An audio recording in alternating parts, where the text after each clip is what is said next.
Today we have Rami, who has never done the IELTS writing test before, but he wants a band 8 or maybe even a 9. So we're going to help him go through an entire essay step by step. The best thing about this is it's an interactive lesson, so you can play along at home. So first thing we're going to do is look at the question. Read the question, have a think about it. Think about what it is actually asking you to do. Pause the video and think about it yourself too.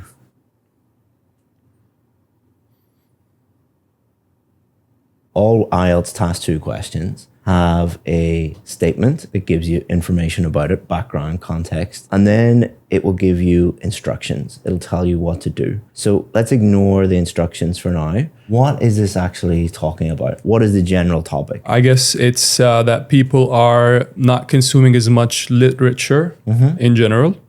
Whether or not that is a fact, I'm not sure. So you say literature, is that... in form of books. And is that fiction, non-fiction, or just books in general? Books in general. Yeah, good. Yeah.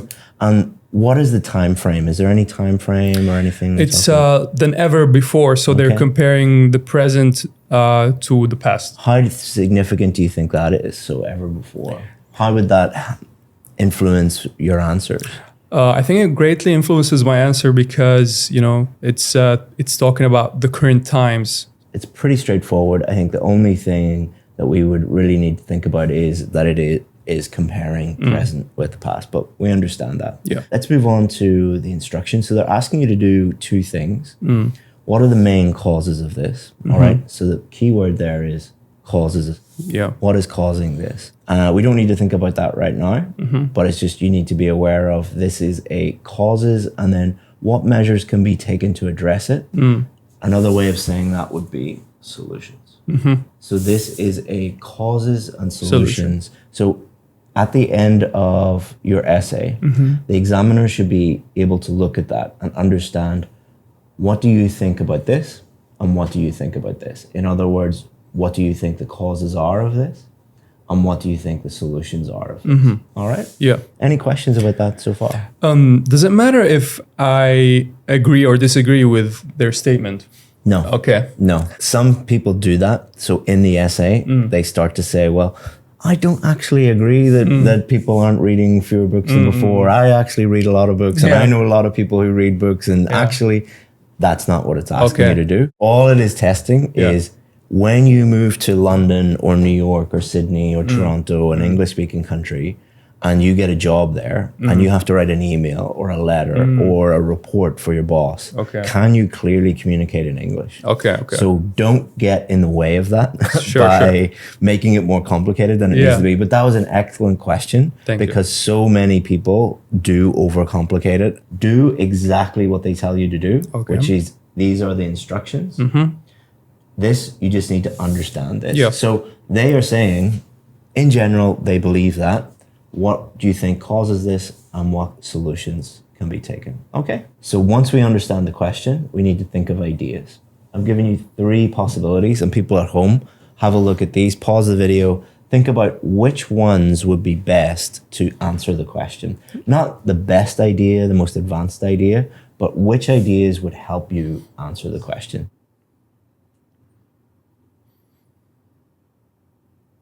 So if we take possibility number 1, young people find books boring. Is that true? I don't necessarily believe so. That is a little bit vague. Yeah. And you could argue that it's not actually true. And you don't want to be spending your time writing an essay thinking like, or trying to convince someone that what you're saying is actually true. I think that would be quite difficult to actually write about. And books are too expensive. Are they? I mean, you can go to the library in a lot of places. And online. Online PDFs are free for a lot of people. So try and avoid things that are very vague and difficult to write about. And try and avoid things that are maybe not necessarily factually correct. Have a look at possibility 3. Do you think that's good, not good? I think, you know, it's highly dependent on the geographical location. So whether or not people have access to libraries. So people don't have access to libraries. Most places they do. Most places they do. Reading is not taught properly in schools. I don't agree. I think most schools focus on reading. This would be an example of someone taking a very extreme position. Like a lot of people believe this. Like, for example, reading is not taught properly in schools. But that's because of their political persuasion or they have some kind of chip on their shoulder. Like it's a personal thing. Yeah. You want, when you're writing an academic essay, to be very reasonable, and not take very extreme positions. So try and avoid vague things, try and avoid extreme positions, and try and avoid things that are maybe not correct. But if we have a look here, smartphones and social media take up people's free time. Yeah. Is that reasonable? It is. That was what I was thinking before I even read the possibilities. It would be difficult to argue against this. Yes. All right. Yeah. All right. It does take up many people's free time. Yeah. Streaming services like Netflix and YouTube offer easier entertainment than books. Would you say that's reasonable? Yes, it was very reasonable. Reasonable in the context of writing an essay means you can give reasons for it. Now, you could disagree with that and give other reasons, but someone couldn't say you're being unreasonable if you say that, because you could provide reasons to back that up. Yeah. And then schools should encourage students to read more. Is that reasonable? Yeah, very reasonable. Families should set aside time for reading together. Also reasonable. You've never done the test before. Are any of these ideas like not what you were expecting to put in an essay? Or although someone maybe could argue that these are maybe not their personal preference, they're definitely not as extreme as the other possibilities. Yeah. So a good way to think about it is, imagine we went out onto the streets, the TikTok videos where they interview people. Okay. And imagine we interviewed 100 people and we asked them this: why are fewer people reading books today than before? Yeah. Possibility. 90 of them would probably say smartphones and social For sure. media. The other 10 might say something like, well, people are watching Netflix and YouTube. Instead of thinking of what is the best idea, just what is the most common idea, or what is the simplest idea. Nice. And then you said that this one was the first thing that you thought of. Yeah.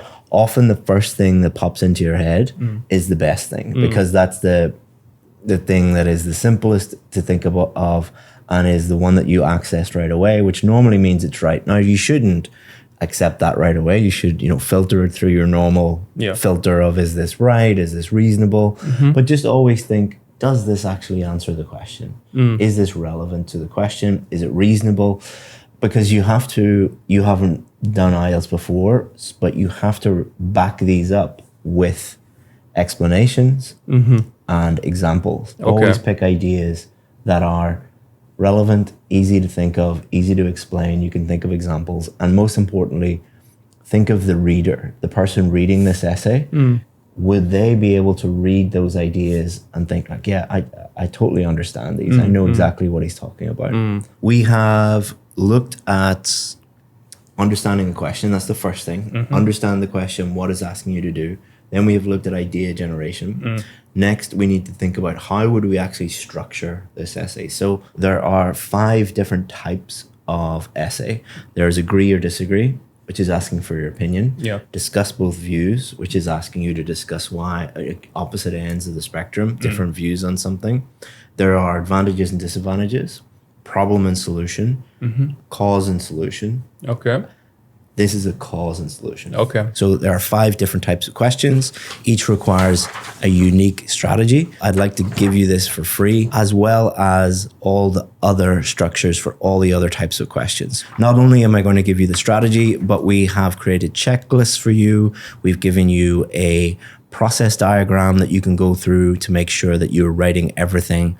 And the best thing about it is you can just follow that and learn at home for free. If you want that PDF, it is 100% free, our gift to you. Just go below into the description, click on the link, and you can download all of the structures for every type of question for free. So what I want you to do is I'm going to give you 3 different structures. Okay.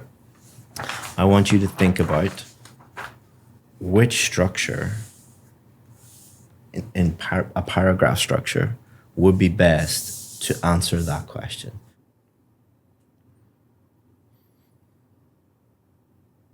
So structure number 3, I think it's the least viable one because it emphasizes opinions, my opinion. And did the question ask for your opinion?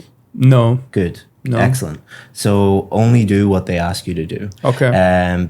If you don't do what they ask you to do, number 1, you could get a lower mark because you haven't answered the question. And number two normally, you run out of time because you start to write about a bunch of stuff that's not really in the question. And then you look at I haven't actually said the causes. And Okay. So yeah, not good. Okay. All right. So what's the difference between these two? The difference is that this first one tackles each cause on its own, I guess. Like it gets like it's alphabetical or like. Yeah, it's a lot more logical. Yeah. So it's like, what is the cause? And then what is the solution to that cause? The problem with that one is you have to think of a cause and solution that are linked.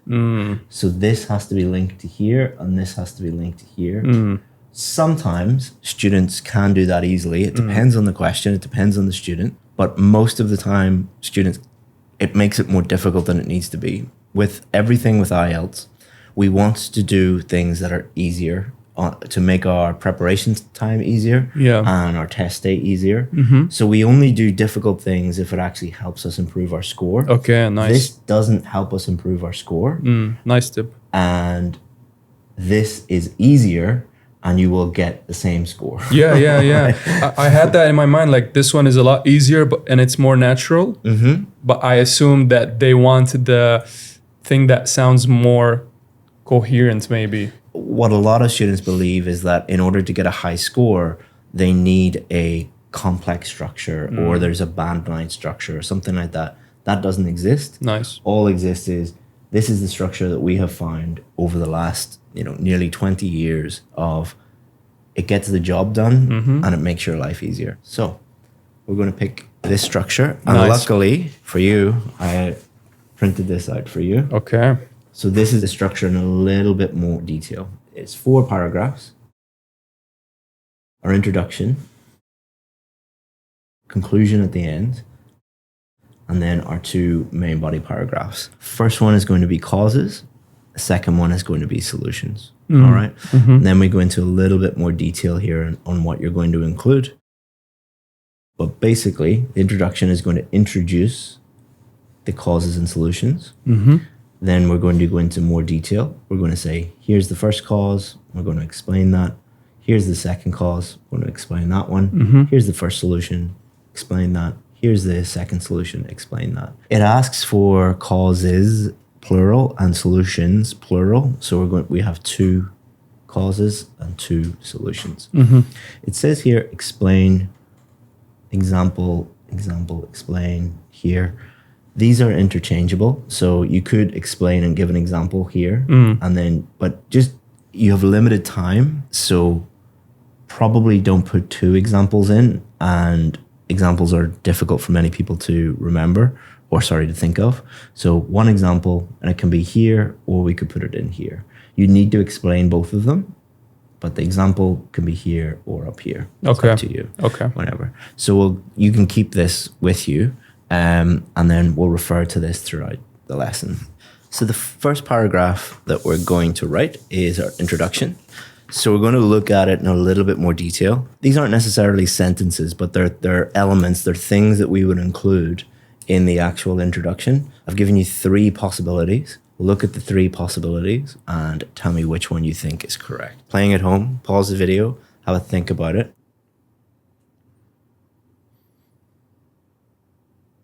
I think possibly introduction number 1 is like the better one. Yeah, good. What is wrong with introduction 2? I guess it's I don't know, too disattached, from what they were asking for, maybe. Like the introduction number 1 like encompasses all of the elements, like the causes, the solutions, and the question. But I didn't see any of that in number 2.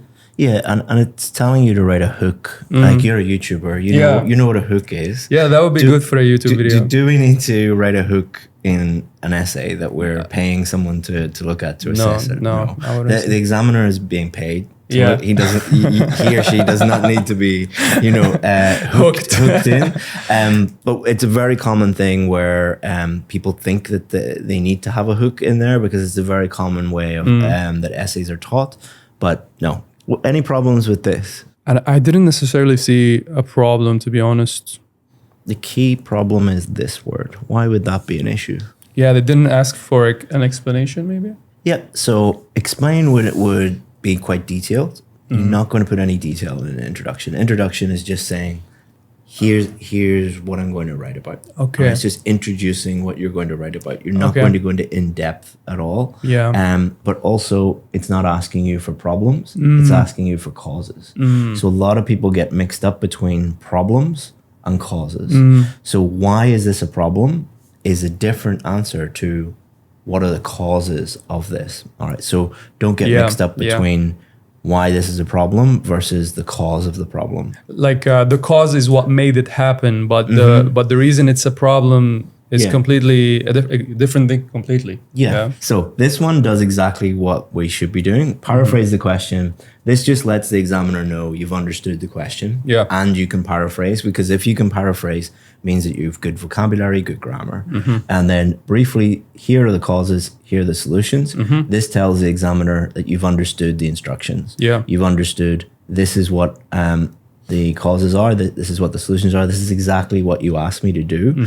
And it also just makes it easier to read. Another way to think about it is flag. You're waving a little flag saying, this is the topic I'm going to talk about. To make it easier for the person. So the first thing we're going to do in the introduction is we're going to paraphrase. So paraphrase means that you change the words, but you don't change the meaning. All right. So you don't need to change every single word, but you should change enough so that it looks different. Okay. I can't give you an exact number of words or percentage of words, but it just should look significantly changed. But the meaning must remain the same. Okay. What I would like you to do is just attempt that first, and then we can talk about your attempt.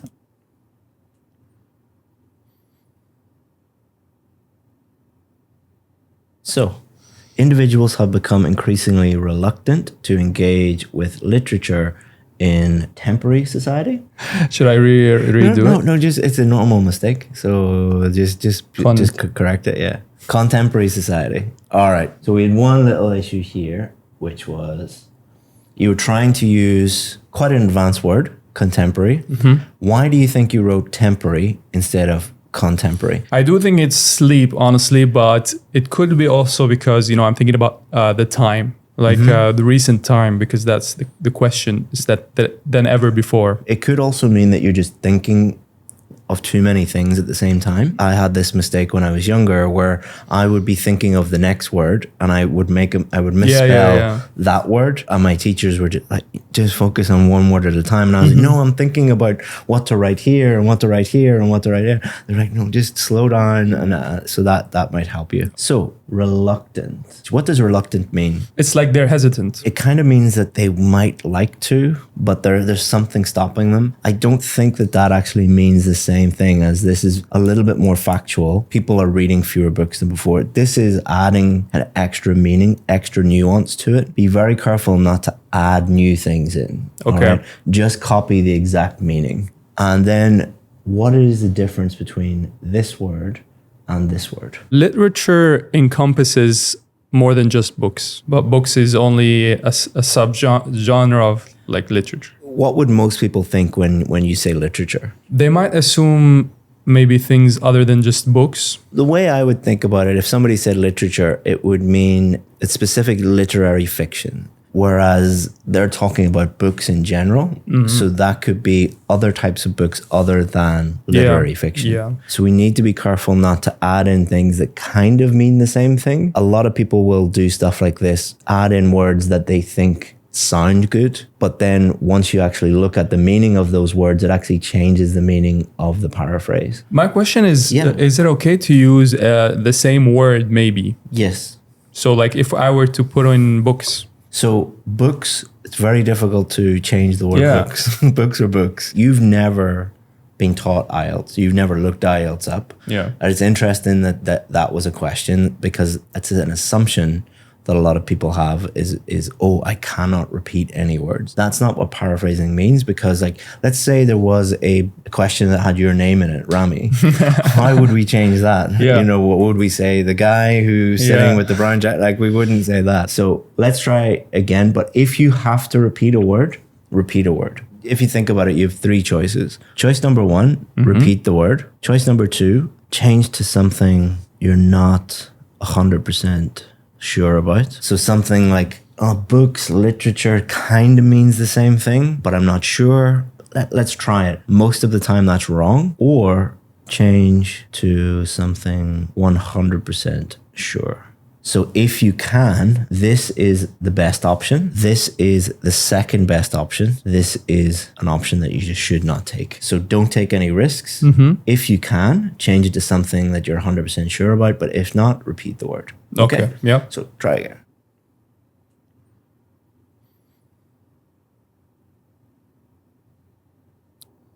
So, book readership. So you repeated the word book, but the thing that the examiner will look at is you have a nice collocation here. You know book and readership go together.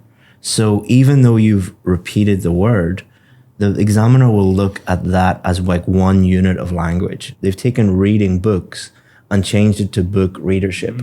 Only someone who has very advanced English can actually do that. Instead of showing off words like literature, show off stuff like this. You might look at that and think, well, that's not as high level as something like literature or reluctant. These collocations, examiners love them. So fewer than before has declined significantly. Good in recent years. So what does than before mean in recent years? So in recent years, it's gone down. Great. So that's short, simple.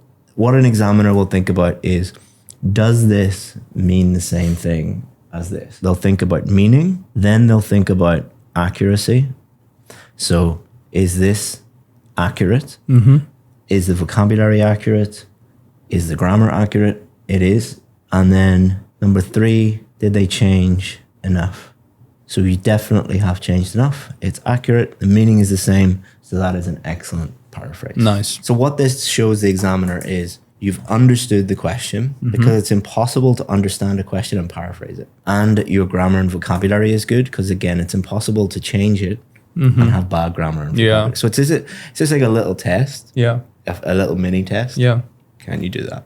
This is your paraphrase. Next, we're going to write the outline of the main ideas. So the main ideas are, here are the causes, here are the solutions. So if you think back to the causes and solutions that we have, and then write them out, just introduce them, no detail. Okay. So try that now.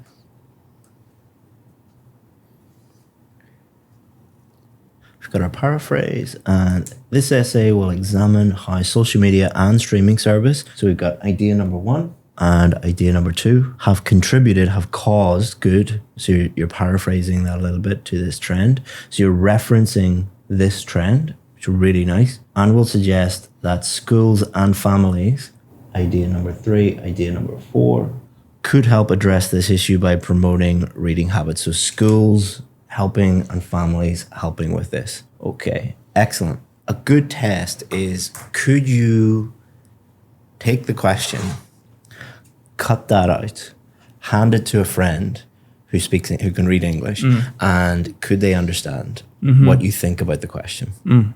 Now, what they might say is, well, could you give me a little bit more detail? That's what the rest of the essay. So don't go you didn't go into any detail at all. That's exactly what you want to do. Okay. And the thing I like about it is really short, to the point, and it gives you more time to focus on the main body. That's what we're going to do next. So see, I numbered these 1, 2, 3, 4.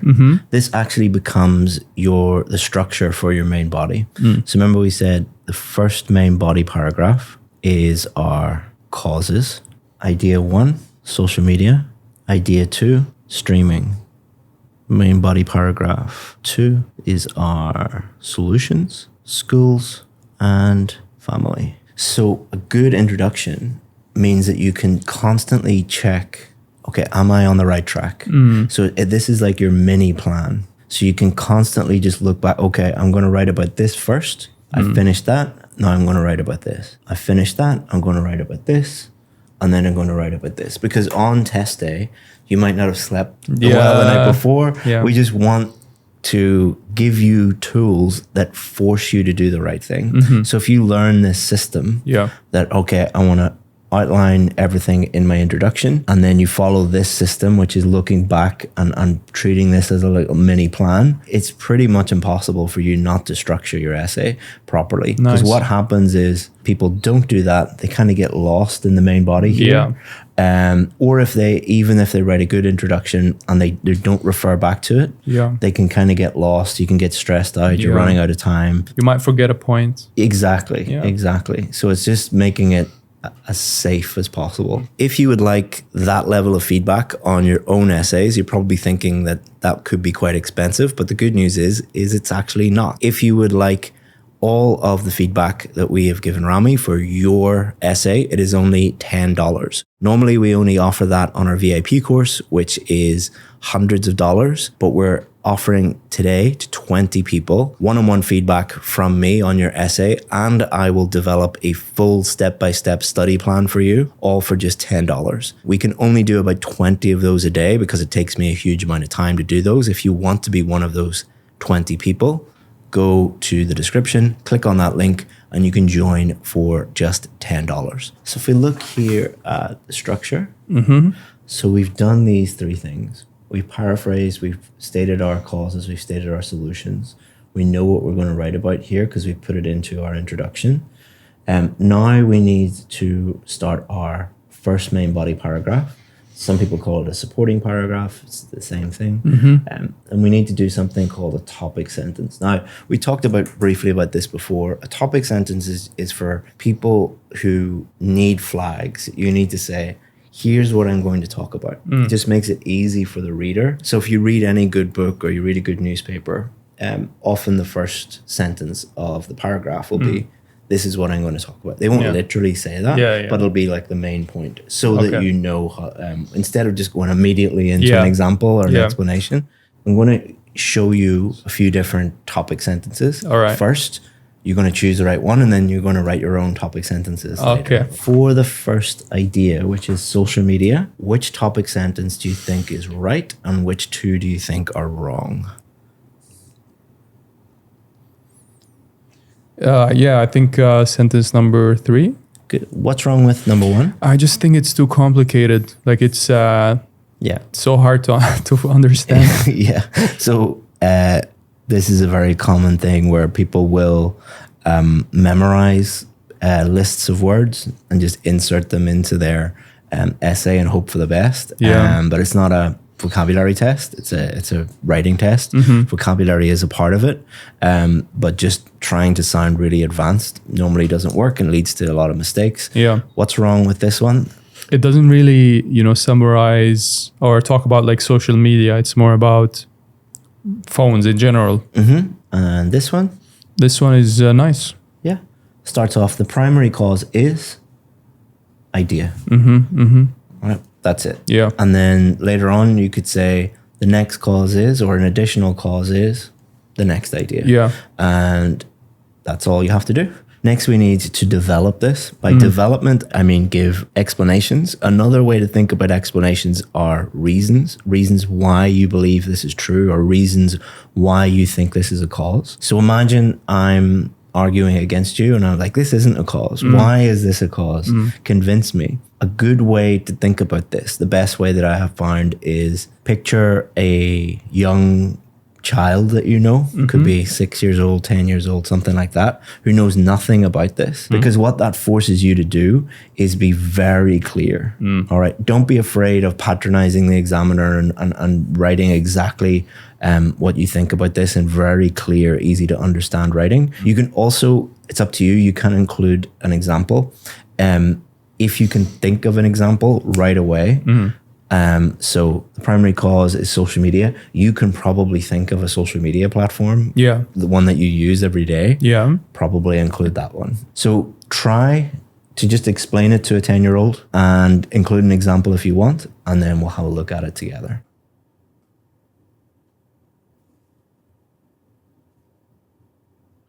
When people have spare moment, they check social media instead of picking up a book. So this is really nice because you have not assumed that the person reading it knows anything about social media or how social media might affect reading a book. You have assume that like talking to an alien from a different planet. Yeah. The alien is like, what is a book? What is Yeah. social media? Which is exactly what you should do. There's a you. few little grammar issues. We'll not talk about those right now. We'll talk about those later. Platform like Instagram, Facebook, and TikTok, excellent. So you've used real examples of real platforms. You don't have to give like really complicated examples. If you were in a coffee shop talking about this, the first thing that would come up would probably be Instagram or TikTok or whatever. Sure. Like those are fine to put in there. Are designed to keep people scrolling with constant new content. So you're explaining what a social media feed is. You're not assuming that the person knows what that is, which is excellent. Reading a book requires sustained focus, but social media provide instant stimulation that makes it hard to concentrate on anything else. Excellent. Well done. Probably a key difference between writing essays and speaking is when we're speaking, you can say, what do you mean by that? I don't understand that. Can you give me an example? When you're writing an essay, you cannot do that. So you have to leave everything on the page. Also, now we're in a world where 99% of our writing is messaging. And messaging, you very rarely will write a very long, if you see a very long thing from your wife or your girlfriend, you know you're in trouble. Yes. That's the only time I ever see a very long piece of text. In general, it is not even a sentence. It's just like boom, boom. Like we were talking before this, it's just back and forth. Yeah. Because in messaging, it's innately, you can say, what's the address? Can I park there? What's the room number? Like, on the paper, if I was writing a letter to you about how to get here today, I would have to really think about it and say like, there's traffic on the road and you can park by going here and don't miss your turn. You'll have to go all the way around. That's what happened. and then the elevators are here. You can get I would have to think deeply about that and put it all on paper. Even though you have been here before, I would have to be very clear so that you fully understand. And you've done a really, really good job with that. Thank you. So well done. So I've helped you a lot with this. I'm not going to help you too much anymore. I want you to look at the structure again. Look at the structure. Think about what you're going to do next. So you're going to introduce the next cause, and then you're going to explain. You could give you've already given an example. You can give an example again if you want. It's up to you. But what I would like you to do is just state cause 2, and then develop that a little bit more.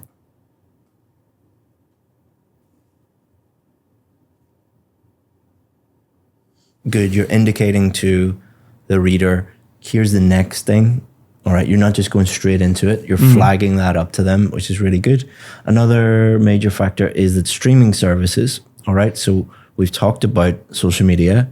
Now we're talking about streaming services offer easier entertainment than books.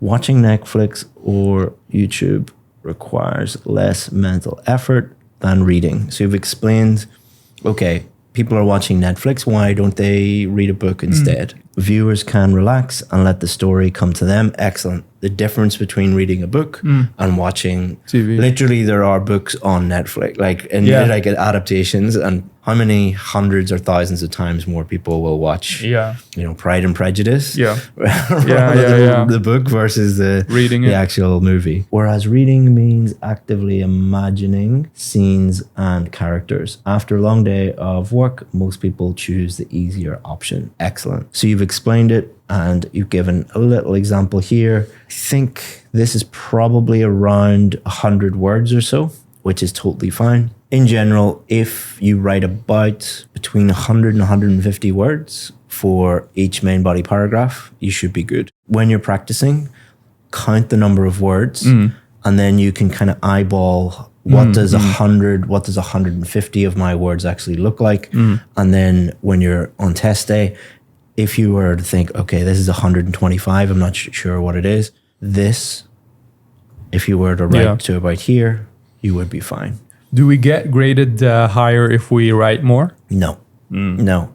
Because it's not imagine if that was the case, that would encourage people just to write as much as possible.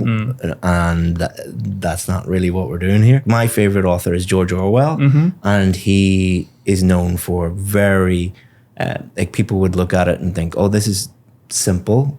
Yeah. You know, it's not fancy prose or anything like that. It's more about the ideas behind it. But he wrote a essay called On Writing, about how to write. And it was all like, use shorter sentences, use simpler words, don't use fancy words that nobody understands, things like that, because that is good writing. I've helped you a lot. Now the training wheels are going to come off. Okay. And I'm going to not help you at all. I want you to write your second main body paragraph, which is solutions. So think about everything you've learned. Think about what you put in your introduction. Take those 2 solutions, topic sentence, explain or give an example. Second one, okay.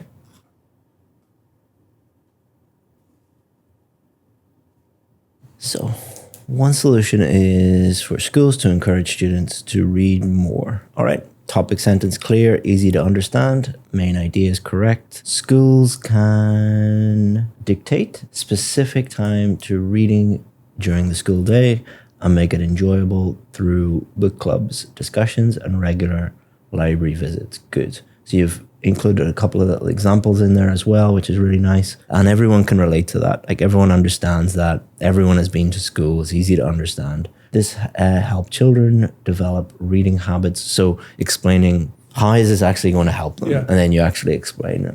Reading from a young age and associate reading with pleasure rather than just homework. Another approach is that language again of like, hey, I'm talking about a different thing now, is for families to set aside time for reading together. So how does this actually, or what would they do? If parents turn off devices and read with their children regularly, it becomes a normal family routine. For example, many families reading together for 20 minutes before bed, which helps children associate reading with calm, positive experience and make it a natural part of their daily life. Excellent. So I really like the fact that you've used common, simple, everyday examples like book clubs and regular library visits at school, reading before bed. These are the simplest ideas, and I mean that in the best possible way. What most students do is try and think of the most extravagant, intricate, complex thing.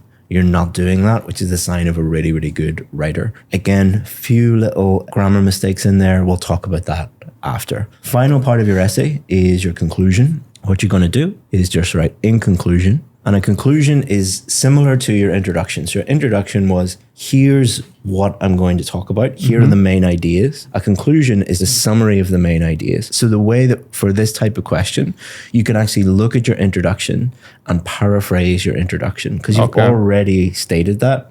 And don't worry about repetition. A good essay, your introduction should introduce the main ideas, conclusions, and summarize them. That is totally fine and acceptable. So what I would like you to do is look at your introduction and write your conclusion.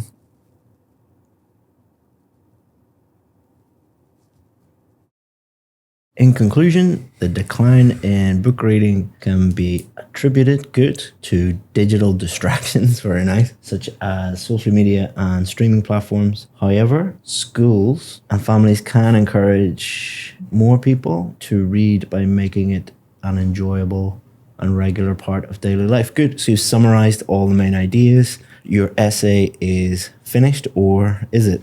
So it's nearly done. 50% of your score is, did you answer the question? And did you structure your essay? And did you write a clear, cohesive essay? The other 50% is grammar and vocabulary. Let's start off with vocabulary. So vocabulary includes little spelling mistakes. So we need to be careful about those. It also includes meaning errors. So when I was working with you on your paraphrasing, for example, you put literature and reluctant. So this might bring your score down if you were to, but I don't think that's going to be the case because after I gave you feedback on that, you simplified your language a lot. The thing that you could improve, especially if you want to get one of the really high scores, which you do, is to look at what are the words that you repeated again and again.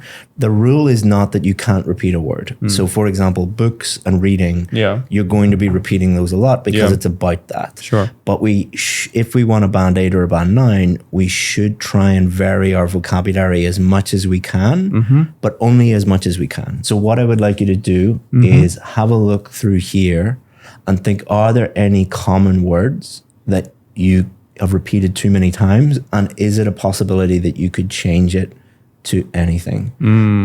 So just have a read there first. The first one is social media. Social media is very specific. Like there's not that many ways that you can change that. What you could do is you could refer to it differently. You could talk about the platforms or these platforms. So they check these platforms instead. Or you could use examples. Distractions such as social media. So you could say distractions such as TikTok and Instagram or something like that. You're not going to lose a huge amount of marks because as a native English speaker who does this for a living, I don't know 14 different ways of saying social media. So don't worry too much about it. Schools is a little bit easier. So you repeat it schools a little bit. You could say things like in the classroom or be educational institutions, things like that. Families, you could say something like parents, the family unit. At home, excellent. Yeah. Only if you have time at the end. If you're hoping to get a band 8 or a band 9 during your practice, you should be aiming to have at least 5 minutes at the end to check these things. Other way of doing it is to note down words that from the question or from your main ideas that you know will come up. So for this, when you were planning everything out, you would have said things like streaming services, social media, reading, school, families. Just think of during the planning stage, what alternative words could I use or phrases for these keywords? Some people prefer that. I prefer that because I like to do one thing at a time. Yeah. I don't like to be thinking of multiple things. Yeah. So you, during your practice, either try it that way where you think of alternatives during the planning stage, or some people are more nervous and anxious about getting it done and they prefer to spend that time actually writing it and then they go in and check it. Also, you'll probably be doing the test on a computer, so it's easier to change things at the end on the computer than to go in and have to change everything. My biggest worry for you is not your ideas or your structure or your writing or your vocabulary, it's grammar. One thing that I noticed, there's a few careless things that you do. So for example, here you have a comma and then you have a capital letter here after. Here you have a full stop and then you have a small letter instead of a capital here. You don't have per se bad punctuation. You know that you should capitalize words. I think you just get a little bit careless sometimes. It's just so rare for me to actually write something, you know? I would capitalize this if I were typing it on the keyboard, 100%. So I would try and do it, if I was you, do it on the computer, show it to me, and let's see if you are actually making that. But normally, as soon as I make people aware that they're making that error, they fix it. Nice. It's just that they're like, oh, I had no idea I was actually doing that. The problem with IELTS is they give you a high mark for grammar based on the number of what they call error-free sentences. An error-free sentence is a sentence with 0 grammatical errors. Okay. So if you even made that little mistake or that little mistake, that sentence and that sentence have an error. That's not an error-free sentence. Then you have a few small article errors. So when people have a spare moment or after a long day at work. So if we just look at this paragraph, this sentence has an article error and a punctuation error. This sentence has a punctuation error. This sentence has an article error in it. And there's a few more article errors in there.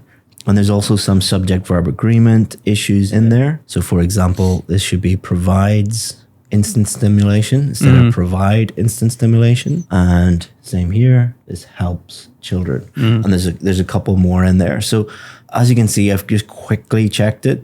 Your problem is not that you have major grammar issues. They are small slips. If you have major grammar problems, which is grammar problems that stop me understanding what you're writing about, you would be getting a band 5 probably. Oh, okay.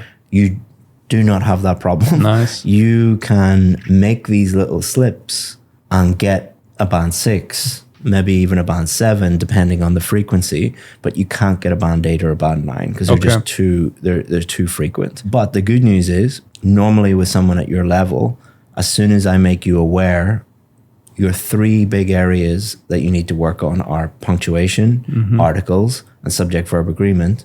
We can help you with that pretty quickly. That would be the main thing I would say, is focus on those 3 areas.